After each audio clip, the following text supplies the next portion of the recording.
जी, तो diagonal matrix की बात कर रहे थे। स्क्वायर मैट्रिक्स ए डायगोनलाइजेबल होगी अगर वो किसी डायगोनल मैट्रिक्स के सिमिलर होगी। तो हम कह रहे थे कि ए बी के अगर सिमिलर हो तो ये फार्मूला होता है, जबकि बी डायगोनल होनी चाहिए, डायगोनल। तो ए को हम बोलेंगे कि ये डायगोनलाइजेबल होगी। ठीक है।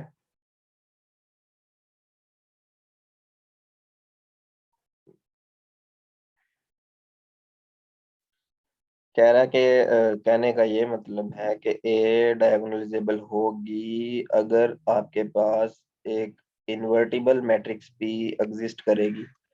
इन्वर्टिबल मैट्रिक्स वही होती है जिसका डिटर्मिनेंट जो होता है वो नॉन जीरो होता है। तो इन्वर्टिबल और नॉन सिंगुलर का एक ही जो है ना सेंस होती है। इन्वर्टिबल में भी यही है कि इनवर्स एग्जिस्ट करता है। मतलब इनवर्स कब एग्जिस्ट करता है, जब डिटर्मिनेंट नॉन जीरो होता है। तो पी को बोलेंगे कि पी ए को डायगोनलाइज कर रही है। तो फिर आगे वो कह रहा है कि if P is orthogonal matrix, तो जाहिर है पी ट्रांसपोज जो है वो पी इनवर्स के इक्वल होगा। और यहाँ से ये कंडीशन बन जाएगी, ये आपस में इक्वल आ जाएंगे। और अभी आपने एक थ्योरम पढ़ा था कि जब ऑर्थोगोनल मैट्रिक्स होती है तो इसका आंसर क्या आता है। इस चीज का आंसर थोड़ी देर पहले अभी हमने एक थ्योरम पढ़ा था। ऑर्थोगोनल मैट्रिक्स में इसका आंसर क्या आता है, अभी लिखा था हमने कि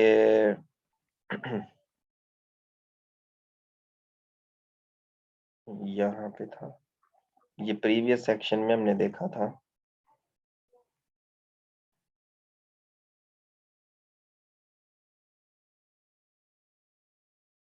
ये यहाँ पे आपने देखा था कि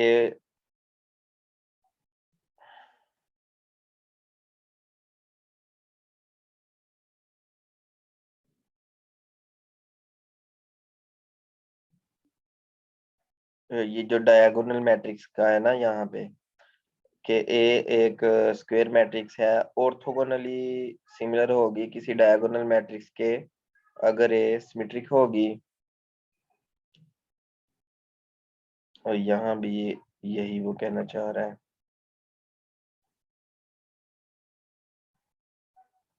कि इसका जो आंसर आएगा वो एक डायगोनल मैट्रिक्स आएगी। तो इसके आंसर में जो मैट्रिक्स आ रही है उसको हम मैट्रिक्स बी बोल रहे हैं ना। Then A is called orthogonally diagonalizable and p is said to be orthogonally diagonalize a। तो जो आपने पहले जो दो डेफिनेशंस आपने पढ़ी थी प्रीवियस सेक्शन में, उसमें एक तो सिमिलर थी, एक ऑर्थोगोनली सिमिलर थी। ठीक है। इस सेक्शन में जो है ना, पहली डेफिनेशन है डायगोनलाइजेबल, और जो दूसरी डेफिनेशन है वो ऑर्थोगोनली डायगोनलाइजेबल। ठीक है। तो सिमिलर और ऑर्थोगोनली सिमिलर ये दो हो गई, ये तीसरी हो गई और ये चौथी डेफिनेशन हो गई। ठीक है। अब जो आपने अभी दो दो डेफिनेशन देखी है, एक पहले नंबर पे आपने देखी है डायगोनलाइजेबल वाली, और जो दूसरी है वो ऑर्थोगोनली डायगोनलाइजेबल वाली डेफिनेशन है। अब इनको यूज करके कुछ देखते हैं थ्योरम्स। तो पहले नंबर पे वो कह रहा है कि a square matrix A is orthogonally diagonalisable and has real eigen values if and only if A is symmetric. Previous section में भी आपने एक थ्योरम देखा था कि अगर ए सिमेट्रिक होगा तो ए ए की जो आइगन वैल्यूज है वो रियल है। और इसके साथ साथ एक और चीज आपने देखी, इनको रिकॉल करना बहुत जरूरी होता है।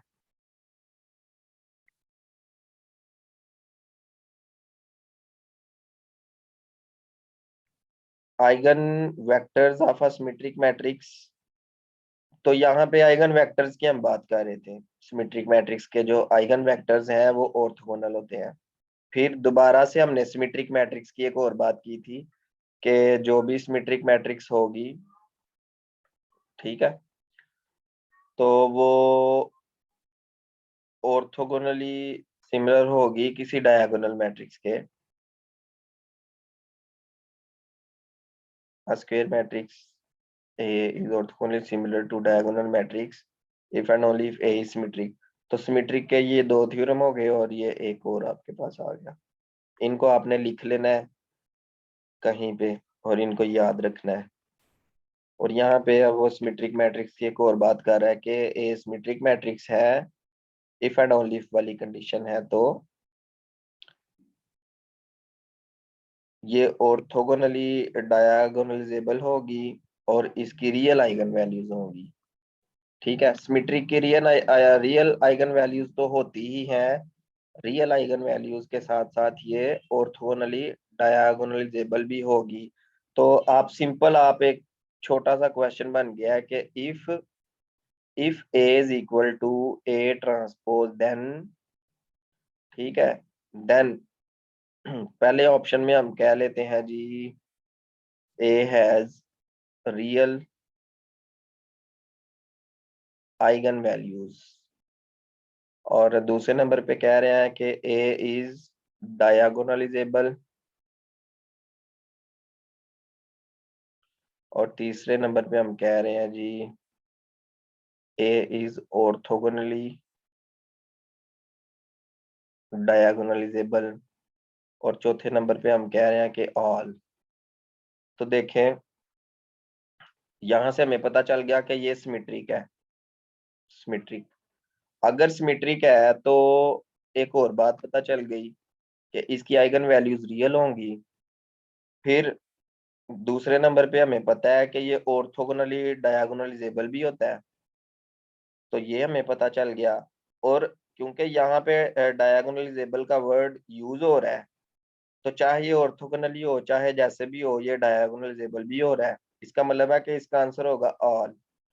तो अगर इनमें से एक ऑप्शन आपको कहीं पे नजर आ रहा है तो आपने वही ऑप्शन चूज करना है। किसी का कोई क्वेश्चन हो इसमें?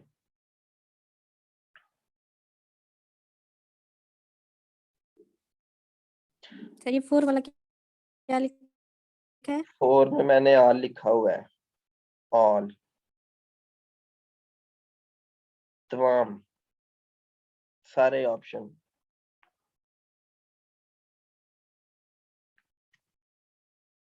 चल गया पता?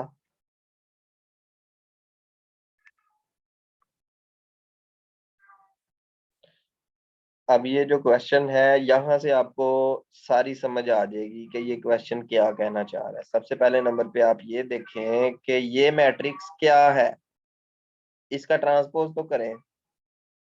कोई स्टूडेंट इसका ट्रांसपोज करवाएं जरा, फर्स्ट रो को। सर वो ही आएगा। बिल्कुल ठीक, वही आएगा। मतलब ए ट्रांसपोज ए के इक्वल है। ए क्या हो गया? ए कौन सी मैट्रिक्स हो गई? सिमेट्रिक है। सिमेट्रिक। सिमेट्रिक। ऊपर जो थ्योरम पढ़ा है, क्या वो थ्योरम ट्रू होगा इस क्वेश्चन के लिए? जी सर। मतलब कि ए की आइगन वैल्यूज क्या आएंगी? रियल वैल्यूज आ रही हैं। ए की आइगन वैल्यूज कौन सी आएंगी? रियल आएंगी, कॉम्प्लेक्स आएंगी? रियल आ रियल। रियल आ रही हैं। रियल आएगी। रियल आएंगी, ठीक है। क्योंकि सर वो सिमेट्रिक मैट्रिक्स इसलिए कि रियल आएंगी। अगर अच्छा, एक सिमेट्रिक और बात नहीं होगा बताए, फिर आइगन वो वेक्टर्स का क्या कॉम्प्लेक्स। ताल्लुक है? किसी सिमेट्रिक मैट्रिक्स के जो आइगन वेक्टर्स होते हैं वो उनका क्या ताल्लुक है उससे?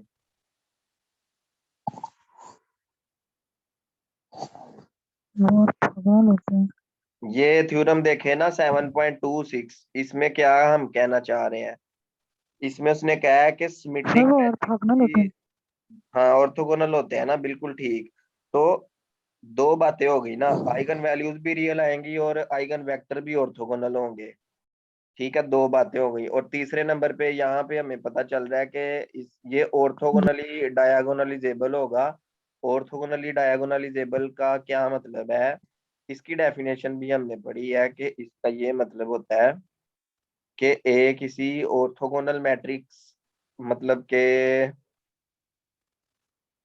ए किसी ऐसी मैट्रिक्स के सिमिलर होती है जो P is an orthogonal matrix, ए किसी डायगोनल मैट्रिक्स के सिमिलर होती है, ऐसे ही है ना। और जो P एग्जिस्ट करता है वो ऑर्थोगोनल मैट्रिक्स होती है। मैं आपको बता रहा हूँ ऑर्थोगोनली डायगोनलाइजेबल का क्या मतलब है। इसका ये मतलब है कि जो आंसर आएगा ना बी का, जो बी मतलब P इनवर्स ए पी का जो आंसर आएगा वो एक डायगोनल मैट्रिक्स आएगी, और इसमें जो P मैट्रिक्स होगी ये एक ऑर्थोगोनल मैट्रिक्स होगी। अभी आपको सारा क्लियर करवाता हूँ मैं, सही है। तो सबसे पहले नंबर पे आप ये देखें कि इसकी आइगन वैल्यूज क्या आ रही हैं। ये उसने कैलकुलेट की है, दोनों रियल आ गई हैं। पहला पहला फैक्ट हमारे पास ट्रू हो गया है। अब इसके आइगन वेक्टर्स देखें जरा क्या आ रहे हैं। एक आइगन वेक्टर इसका आ गया ये वाला 1 1, और दूसरा आइगन वेक्टर आ गया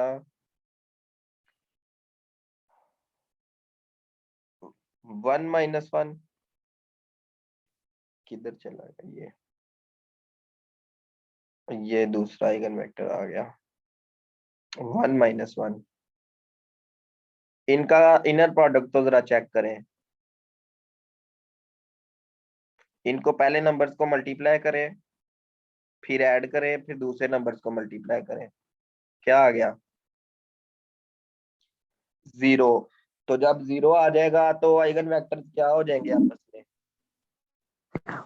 ऑर्थोगोनली ये ऑर्थोगोनल हो गए हैं। ऑर्थोगोनल होते हैं। दूसरा फैक्ट भी सर ट्रू। एक बात सर एक बात इनर प्रोडक्ट कैसे? इनर प्रोडक्ट का मतलब है इसका डॉट प्रोडक्ट आप करें v1 dot v2, okay sir, इसको इससे मल्टीप्लाई करें ना, पहले कंपोनेंट से 1 आ गया, ठीक जी। फिर दूसरे को दूसरे कंपोनेंट से मल्टीप्लाई करें, -1 आ गया, करते प्लस है आ गया -1, तो ये 0 हो गया। ठीक है। अब जो मैट्रिक्स P आपके पास आ रही है ना, मैट्रिक्स P कैसे आएगी, मैट्रिक्स P आपके पास आएगी जो आइगन वेक्टर्स आए हैं उनको डायगोनलाइज कर दो। मेरी बात समझ आ रही है? सॉरी, उनको नॉर्मलाइज कर दो। पता है नॉर्मलाइज कैसे करते हैं? सर उसका मॉड फाइंड करेंगे, क्या मॉड फाइंड करेंगे, कैसे यानी मॉड? 1+1 नहीं नहीं, 1 की मॉड जगह आप और मॉड फाइंड से क्या मुराद करेंगे। ले रहे हैं यहाँ पे? अंडर रूट लेंगे सर। अंडर रूट किधर कैसे करेंगे? 1 का ओ नहीं, +1 का स्क्वायर +1 का स्क्वायर। ये देखो ना, आपके पास v1 है 1 1, तो इसको आपने नॉर्मलाइज करना है। इसका मतलब है इसको आपने इस फॉर्म में ले जाना है, इस फॉर्म में, मतलब इसका यूनिट वेक्टर फाइंड करना है। बात समझ आ रही है?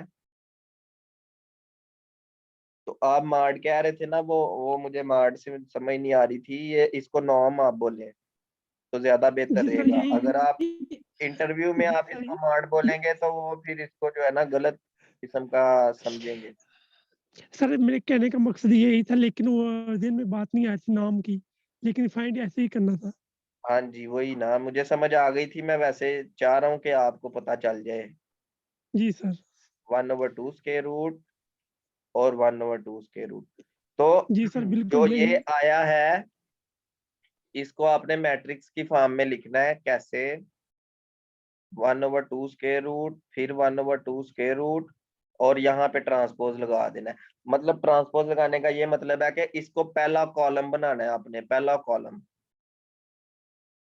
पी का, column of P, column 1 of P. तो ये देखे ना, इसको उसने क्या किया हुआ है, नजर आ रहा है सबको? इसको उसने नॉर्मलाइज किया है, यूनिट वेक्टर फाइंड किया है, ये आ गया, इसको पहला कॉलम बना दिया पी का। फिर उसने इस वेक्टर को नॉर्मलाइज किया है, ये आंसर आ गया, इसको दूसरा वेक्टर बना दिया।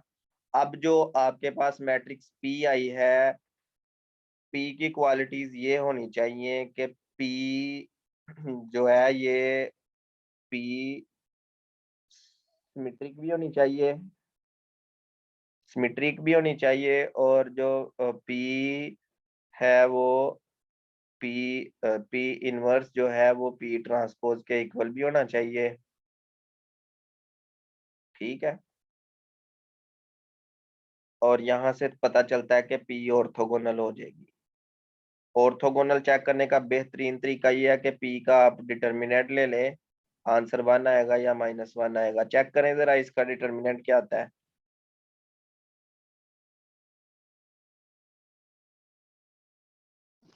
1/4 minus 1/4 is equal to 0.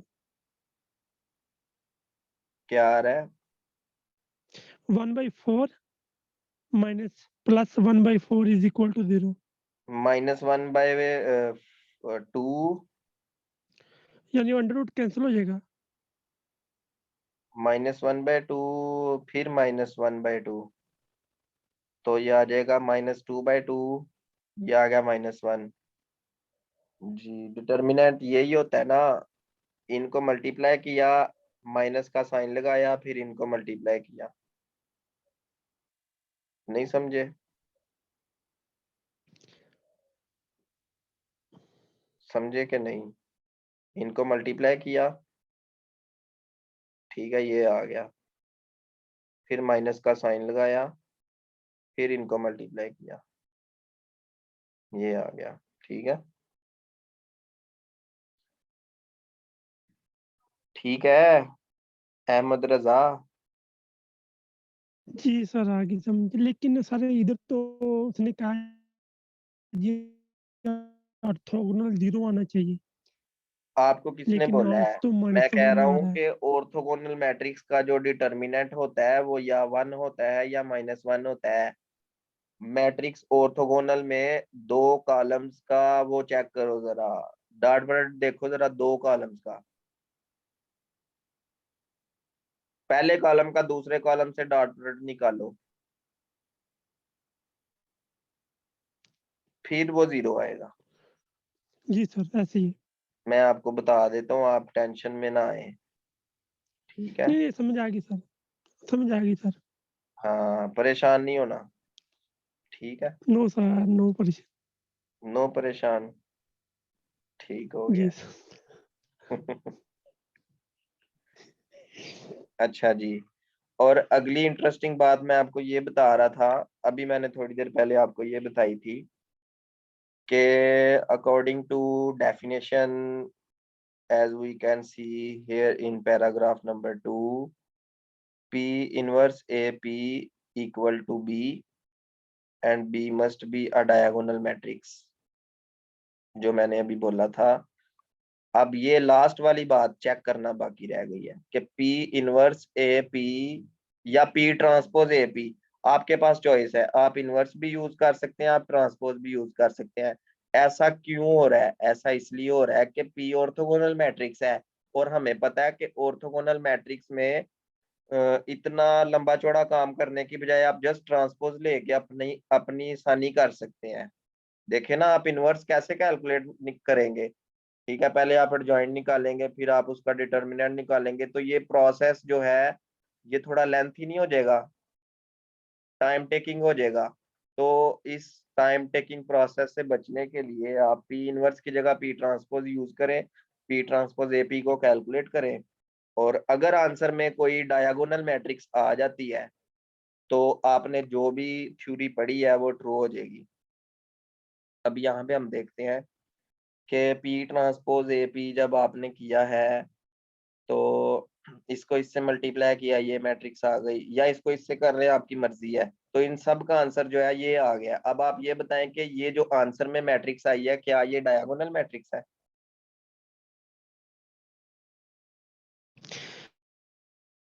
Ji sir, very good. क्योंकि ऊपर नीचे 0 है। तो यहाँ से जो खुलासा हमारे पास आया वो क्या आया है?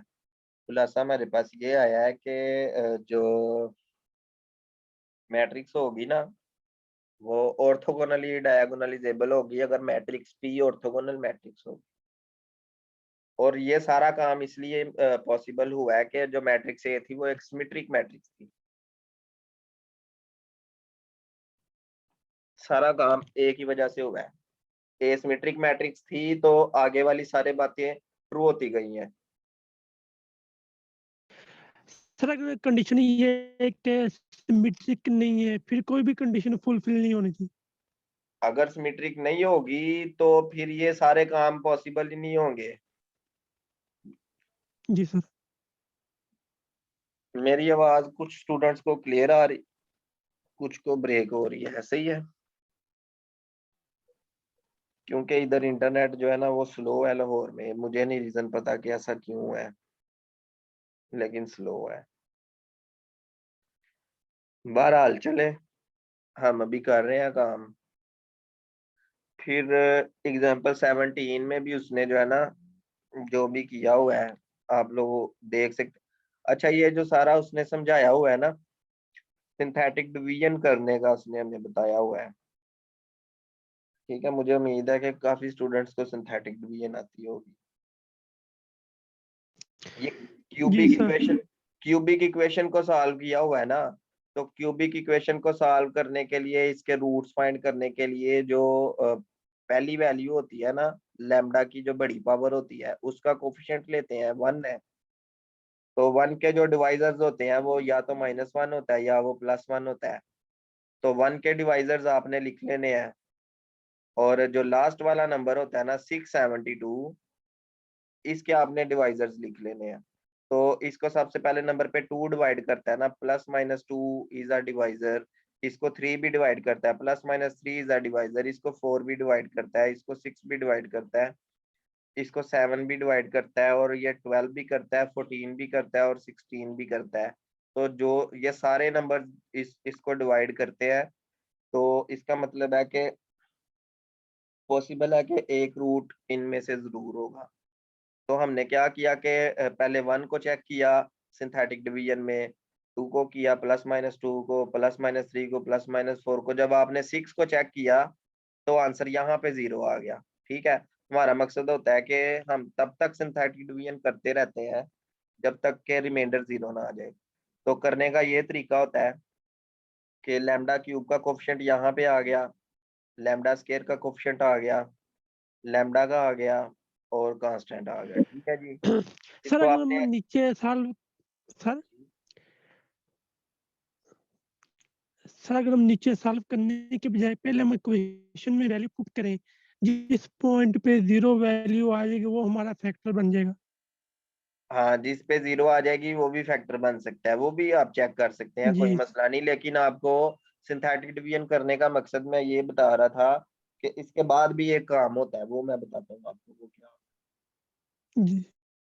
देखे ना चले आपने चेक कर लिया, आपने जहां जहां पे लैम्डा वहां वहां पे 6 पुट कर दिया और आंसर 0 आ गया। ठीक है, 0 आ गया। अब आपको पता चल गया कि 6 पे 0 आया है तो आप 6 यहाँ पे यूज कर लें। ठीक है, और ये ठीक होगा टेबल सर। बना ले सिंथेटिक डिवीजन वाला। 1 को एज इट इज लिख ले, इसको मल्टीप्लाई करें, 6 आ गया, इन दोनों को आप ऐड कर लें। ठीक है, आपके पास -23 आ गया, 6 को इससे मल्टीप्लाई करें तो -208 आ गया, इनको दोबारा से ऐड कर लें, 42 आ गया। 6 को 42 से फिर मल्टीप्लाई करें तो 672 आ गया, इनको ऐड किया तो 0 आ गया। अब आपके पास जो ये वैल्यू बची है इसका आपने एक क्वाड्रेटिक पॉलिनोमियल बना लेना है। ठीक है, जो 1 होगा ये लैम्डा स्क्वायर का कोफिशिएंट आ जाएगा, ये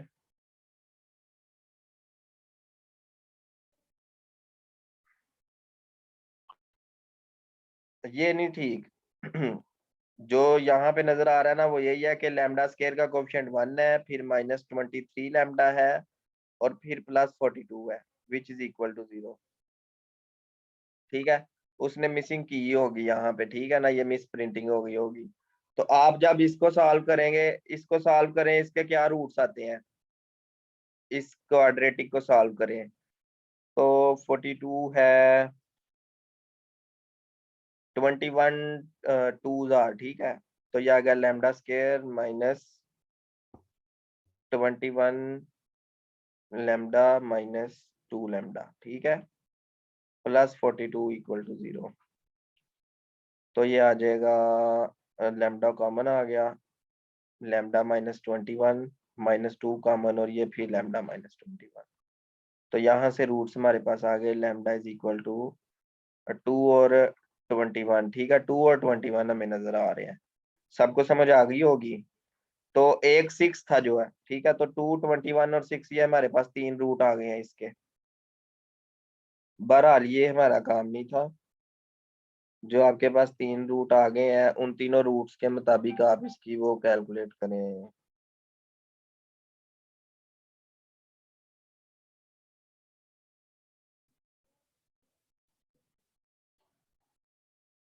आइगन वेक्टर्स कैलकुलेट करें और आगे प्रोसेस करें।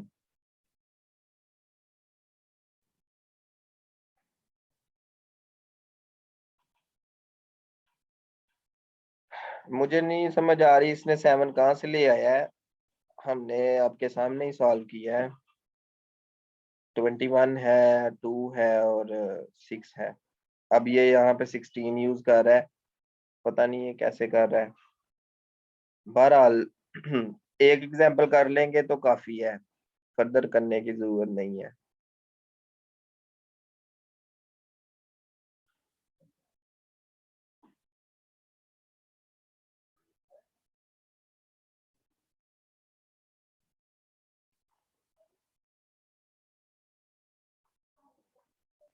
ठीक है जी, आज के लिए इतना काफी है, तो अब बाकी हम देखेंगे कल। ये मेरा ख्याल है इसका चैप्टर 7 खत्म हो गया है। बस ठीक है, 7 खत्म हो गया है, बाकी हम कल डिस्कस करेंगे। सर एक लास्ट में क्वेश्चन था एक, क्या? एक सेकंड, मैं रिकॉर्डिंग सर जरा वो